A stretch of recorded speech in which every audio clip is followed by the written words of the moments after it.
Hello, and welcome to the annual Fall Org Rec meeting.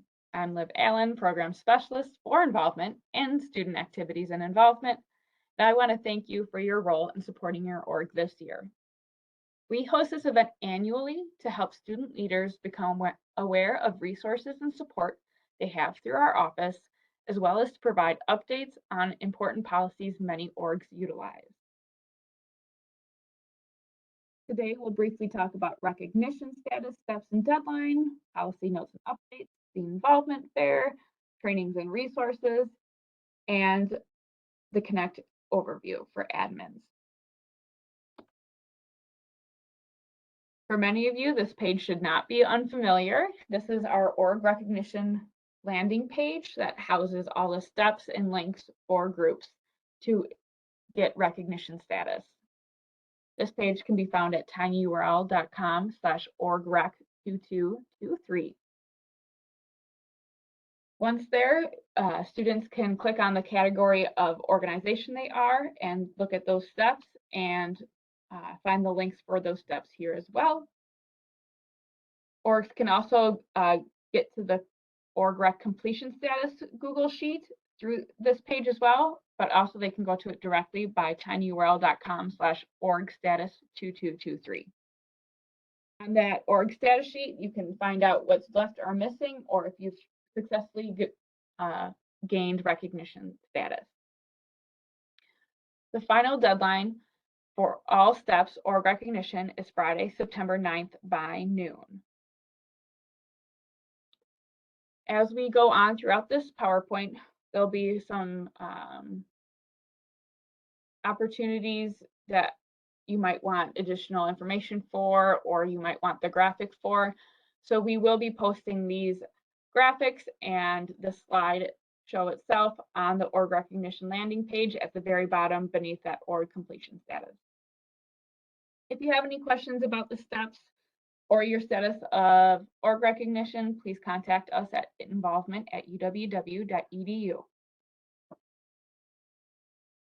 So as we briefly talk about some of these policies, why we are sharing and emphasizing these are because as the president of your organization or student leader, you are responsible for upholding and holding your members accountable to campus policies and expectations. So similarly, if a student does not uphold a campus policy, they will get referred to the Dean of Students office for conduct. That is also the case with our student organizations. If an org or its member, while acting through the org, doesn't uphold a campus policy, that organization will be referred to the Dean of Students office as well.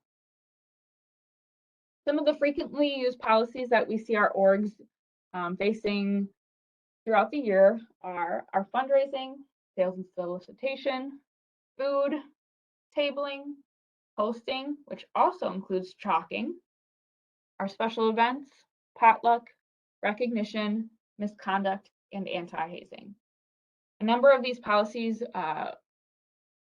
were edited throughout the summer and are posted, the new versions, as well as a couple of these are still in the process of being edited. So once they are finalized, we will push them out to student orgs as well.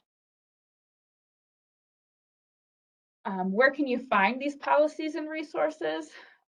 If you go to uww.edu/connect, which is our one-stop shop involvement in org landing page. So if a student wants to explore organizations, or if an organization wants to manage their organization, they can do it through Connect.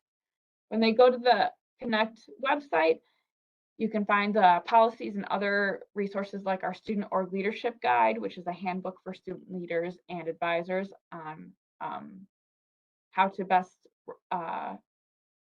run the organization. They can do that through the Resources tab on the upper right of Connect. For reminders about some of our policies, specifically fundraiser, a lot of our groups will take advantage of doing a baked good fundraiser. Baked goods can be homemade or store-bought, but they must be pre-packaged. And similarly, pre-sale food is allowed if they are individually packaged as well.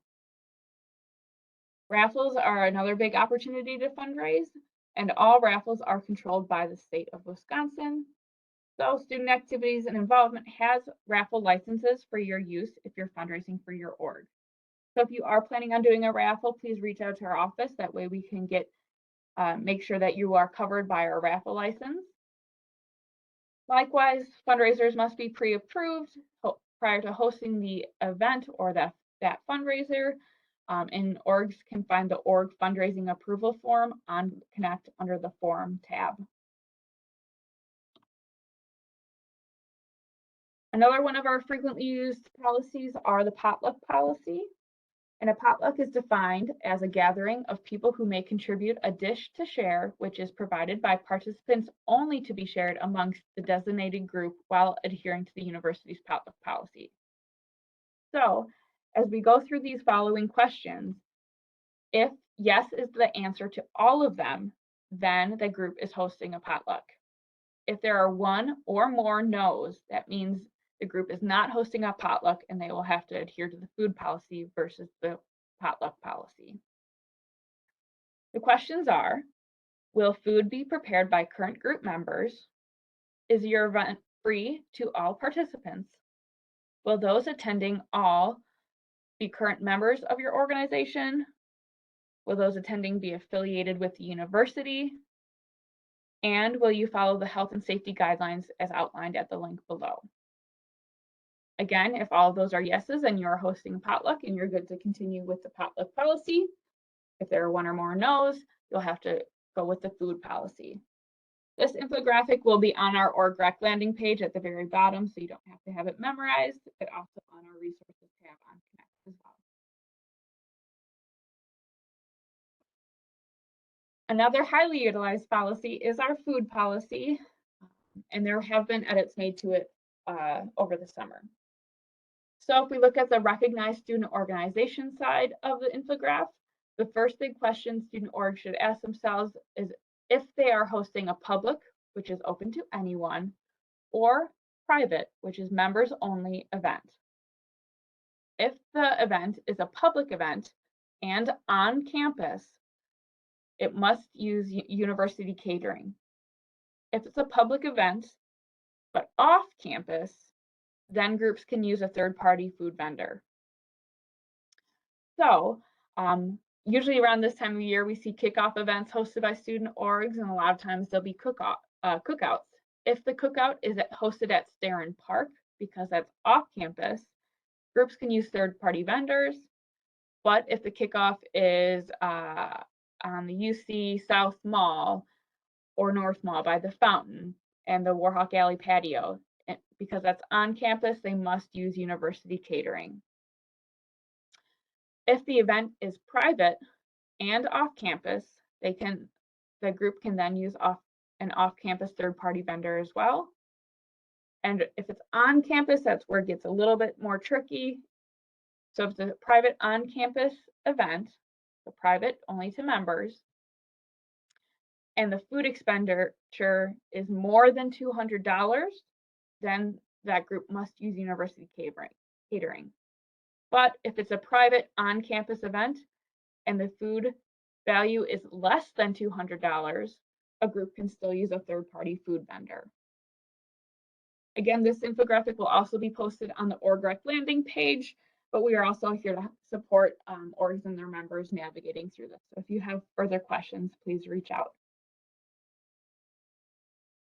New this year is event advising through student activities and involvement.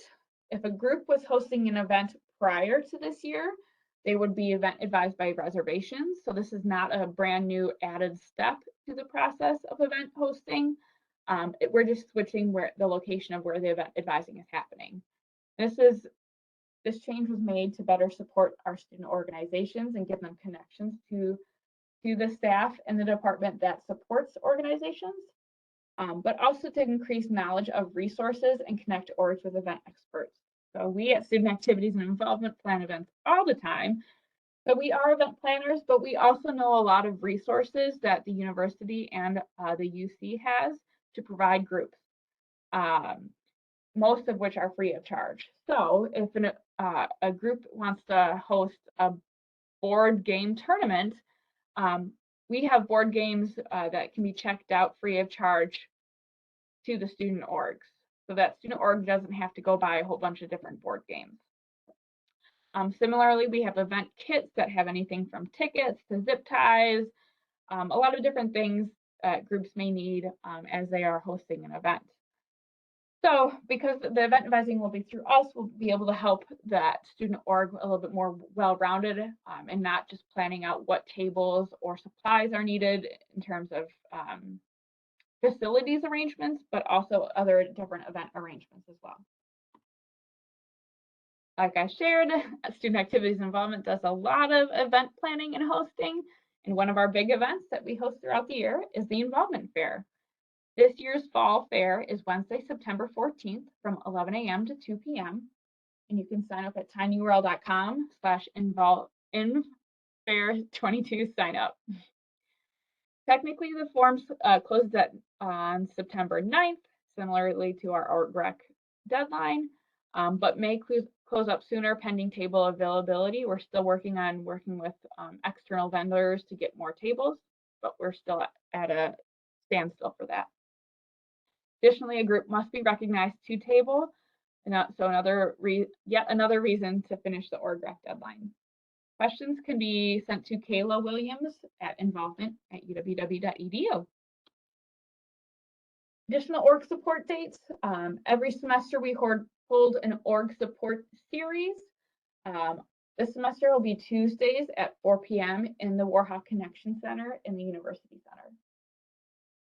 So September's event is on Tuesday, September 20th, and that's involving things to know and an org leader social. So getting org leaders talking amongst themselves, getting feedback, brainstorming, problem solving, but also potential collaborations, things like that. October's event is on Tuesday, October 18th, and that will be building team.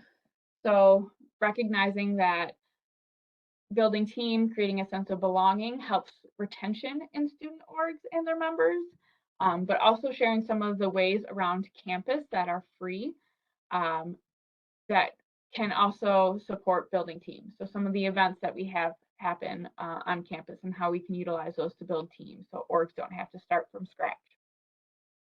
November's event is Tuesday, November 15th in the WCC, and that's planning for spring. So making sure that as groups might be transitioning or wrapping up for fall, what they can do to set themselves up for success in spring. And lastly, we just want to highlight the use of Connect. While you might be familiar with the student-facing or public-facing view, if you're exploring organizations, you go in that Organizations tab, you click on the profiles of the groups, and you can find out a little bit more about them. But as student org leaders, you should have access to the admin dashboard side of Connect. So they look very different from each other. So if you're just a student exploring, that first top screenshot will be what it will look like. But if you're an admin and need to do some of the back end of house type of things for your organization or management, the second screenshot is that home screen. So to get to that second admin side, dashboard side, you would go to uww.edu/connect for that top screenshot, and in the upper right, log in. Once you log in with your single sign-on, you can go to the upper right again and click the admin dashboard. On the admin dashboard, you can edit your portal, so you can edit your portal's information, the meeting times, locations. You can also add events to the calendar, whether it's internal for orgs and the members themselves, or if you want it public facing for all of students in campus to see. And you can also take attendance at events through the admin side.